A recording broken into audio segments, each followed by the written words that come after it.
Ayan guys, hello, good afternoon po sa inyo lahat. So ayan, o diba, may three angels, diba? May three angels ako sa harapan. So yung isa hawak ko guys. Ganito kaya guys, kahirap mag-alaga ng bata. So ayan, diba? Experience ko talaga yung ganito nung may baby pa ako. Pero hindi naman ganito na sunod-sunod. So ito, anak ko na si half sister ko guys. So ayan, diba? Nakita nyo guys, ang hirap kayo mag-alaga pag sabay-sabay silang umiyak guys. Ayan, di ba? Ang liit po kasi guys, kung alam niyo lang. So ngayon ko lang na ganito pala kahirap pag nag-alaga ka ng mga baby, lalo na pag sunod yung mga anak mo. So, Diyos me, ayan, o diba?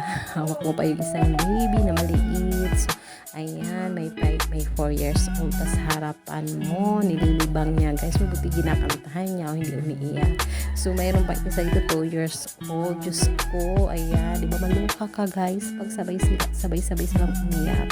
Kaya ngayon ko na po, guys, na tanto na ganito pala kahirap pag sunod yung mga anak mo, guys. So, ayan, di ba?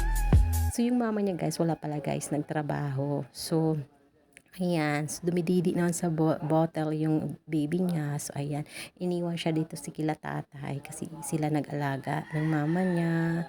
So, ayan guys, o diba? Ang ganito kahirap pala guys mag-alaga pag sunod-sunod yung mga anak mo. Ngayon ko lang to na experience guys kasi yung baby ko is 5 years old nung una, tapos yung isa naman is 2 years old. So, hindi naman masyado yung kasi yung isa kay tatay ko sila nag-alaga. So, ito ngayon, kasi sabay-sabay mo sila titingnan.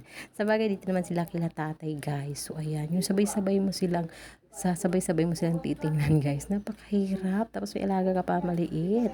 Tapos sabay-sabay silang iiyak. Oh my gosh, ganito.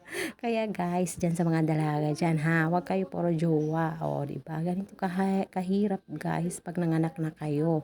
Lalo na pag sunod-sunod yung mga anak ninyo. Tapos yung mga asawa nyo wala pang trabaho. So guys, ayan. O, diba? Thank you for watching.